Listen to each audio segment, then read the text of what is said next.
Nós estamos aqui para o encerramento do sábado, para dizermos: Senhor, eu estou aqui. Quando a gente é empregado numa empresa, a gente bate cartão na entrada e na saída, né? Primeiro em diante. E assim nós vamos fazer também com o Senhor. Na entrada de sábado, devemos nos apresentar e dizer: Senhor, estou aqui para fazer a Tua vontade.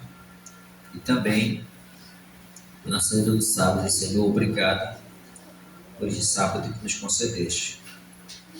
Encontraram aí? Amém? Amém. Salmo de número 6, versículo 1 diz assim: Senhor, não me repreendas na tua ira, nem me castigues no teu furor. Tem misericórdia de mim, Senhor, porque eu me sinto debilitado. Sara-me, Senhor, porque os meus ossos estão abalados. Também a minha alma está profundamente perturbada. Mas tu, Senhor, até quando? Volta-te, Senhor, e livra a minha alma. Salva-me por tua graça, pois na morte não há recordação de ti. No sepulcro, quem te dará louvor? Estou cansado de tanto gemer. Todas as noites faço nadar o meu leito, de minhas lágrimas eu alago. Meus olhos de mágoa se acham amortecidos, envelhecem por causa de todos os meus adversários. Apartai-vos de mim todos os que praticais a iniquidade, porque o Senhor ouviu a voz do meu lamento. O Senhor ouviu a minha súplica. O Senhor acolhe a minha oração. Envergonhe-se e sejam sobremodo perturbados todos os meus inimigos. Retire-se de súbito, cobertos de vexames. Podemos sentar em nome do Senhor Jesus. Salmo de número 6 é um salmo que ele é atribuído a Davi. Não sabemos em qual período da sua história ou em qual circunstância este salmo ele foi escrito. Mas nós podemos entender através das palavras do salmista que este salmo foi escrito num período de muito sofrimento, num período de muita dor em que ele estava passando. Alguns estudiosos chegam a afirmar que este sofrimento de Davi, ou este salmo, ele pode ter sido escrito durante a revolta de Absalão, seu filho, quando se revoltou contra seu pai, tentando tirar sua vida. Ou outros acham que pode ter sido escrito num período em que o salmista tenha passado por uma enfermidade muito grave. Mas seja qual for a circunstância, irmãos, o certo é que o salmista ele se vê em um momento de muita aflição, de muita angústia, e ele se vê perturbado diante do que está acontecendo. Parece que ele não está entendendo o que está acontecendo em sua vida. E é muito natural, quando nós estamos passando por um problema de enfermidade ou por alguma circunstância difícil, a gente pensar que estamos sendo castigados por Deus. Será que eu fiz algo de errado? Será que eu pequei contra o Senhor?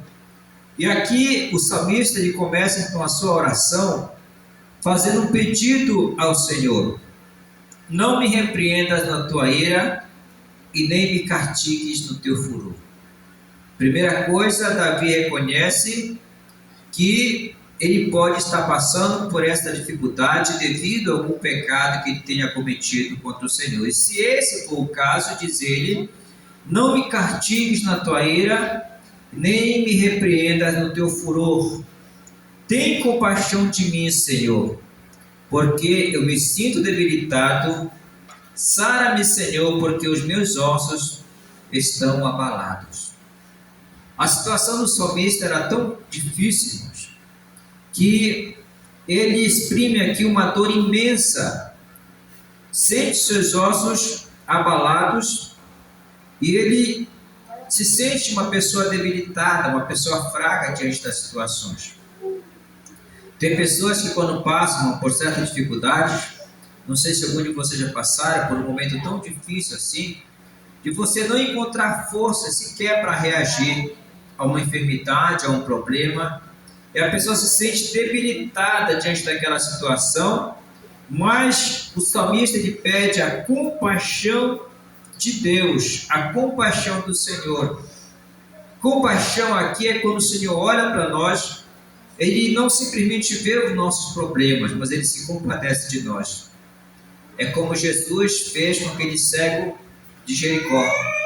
Diz a Bíblia que Jesus, olhando para eles, disse a eles: o que querem que eu vos faça? E disseram: queremos ver, Senhor. Então o Senhor disse: então vejam. E o Senhor Jesus o curou daquela cegueira.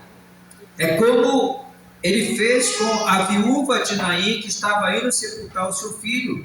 Ele se compadeceu daquela mulher, sentiu compaixão por ela. Ele sentiu a dor daquela mulher. É como aconteceu com Lázaro, que estava 4 dias morto. Jesus se compadeceu de Marta e Maria, que estavam sofrendo, e ressuscitou a Lázaro. É como quando Jesus chegou com a filha de Jairo, que já estava morta, ele ressuscitou, porque ele sentiu compaixão. É esta compaixão que o salmista pede para o Senhor: tem compaixão de mim, Senhor, porque eu me sinto debilitado. Sara-me, Senhor, porque os meus ossos estão abalados. Então, esse era um problema muito provável de enfermidade grave que o salmista estava a passar, e ele pede aqui então a intervenção do Senhor para a solução desse problema. O versículo 3 diz: também a minha alma está profundamente perturbada, mas tu, Senhor, até quando? Observe, irmãos, que o sofrimento do salmista sai do âmbito físico para o âmbito emocional. Estava abalado tanto fisicamente como emocionalmente. E quando o nosso emocional ele é abalado, ele é atingido por um problema, irmãos, aí a gente acaba perdendo o controle da situação. Porque quando a pessoa está com uma enfermidade, está com um problema, mas o seu psicológico consegue reagir, ele procura entender o que está acontecendo. Mas quando o nosso psicológico ele é atingido, ele acaba fazendo uma leitura errada do problema. E aí é que entra o desespero, entra a depressão, entra os problemas emocionais que acabam comprometendo mais ainda a situação da pessoa que está sendo ali atingida por aquele problema. Ele diz que a minha alma está profundamente perturbada. Aqui a alma é o centro das nossas emoções, a capacidade de reagir está profundamente perturbada, e diante disso ele exclama aqui de uma forma assim assombrosa: até quando, Senhor? Ou seja, ele está perguntando ao Senhor: até quando eu vou continuar nesta situação? Até quando eu vou continuar sofrendo? Quando tu vem trazer uma resposta para mim, Senhor? Eu não aguento mais, eu estou debilitado, estou profundamente abalado, mas até quando, Senhor? E ele diz no versículo 4: volta-te, Senhor, e livra a minha alma, salva-me por tua graça. Aqui o salmista entende, amados, que ele não é merecedor do favor divino, mas ele pede pela graça de Deus: Senhor, se eu não estou merecendo a cura dessa enfermidade, se eu não estou merecendo a solução desse problema, se eu não estou merecendo o teu socorro pelos meus méritos, mas pela tua graça, Senhor, diz ele, salva-me por tua graça. Diz o versículo 5: pois na morte não há recordação de ti, na sepultura quem te louvará, Senhor? Então o salmista entende que era mais vantagem ele ficar vivo para louvar o Senhor. Ele queria estar no meio da congregação dos santos para louvar o Senhor, porque se ele morresse, ele iria descer a sepultura, ele ia ficar no estado inerte, onde não poderia mais louvar o Senhor, mas ele queria voltar à congregação, ele queria poder voltar à casa do Senhor, e queria louvar o Senhor. Por isso ele diz: Senhor, na sepultura, quem recordará de ti? Na morte, quem recordará de ti, Senhor? Na sepultura, quem te dará louvor? E o versículo 6 diz: estou cansado de tanto gemer, todas as noites faço nadar o meu leito, de minhas lágrimas o lago. Aqui é claro que não é literal essas palavras do salmista, mas é uma forma de expressão das lágrimas que ele derramava todas as noites. Sabe aquele momento que ele passava só? E eu costumo dizer, irmãos, que os piores momentos de uma enfermidade à noite é quando o corpo relaxa, as dores aumentam, e a pessoa começa a sofrer muito mais, sente a solidão, tudo se silêncio ao seu lado, e ele começa a sofrer. Ele diz: olha, Senhor, eu estou cansado de tanto gemer. Todas as noites eu faço nadar o meu leito, de minhas lágrimas o lago. Meus olhos de mágoa se acham amortecidos, envelhece por causa de todos os meus adversários. E o pior de tudo, amados, é que às vezes, quando nós estamos passando por uma provação, sempre o inimigo envia alguém para nos perturbar. O inimigo sempre vai enviar o emissário dele para perturbar a fé do cristão.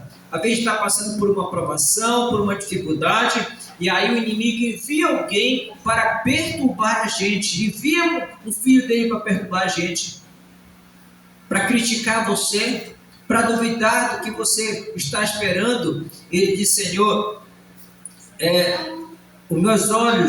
os meus olhos de mágoa se acham amortecidos de tanto chorar, envelhece por causa de todos os meus adversários.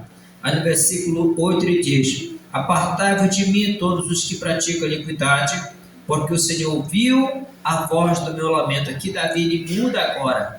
Ao invés de ficar lamentando agora, de ficar questionando com Deus, ele agora ele tem a resposta que ele queria.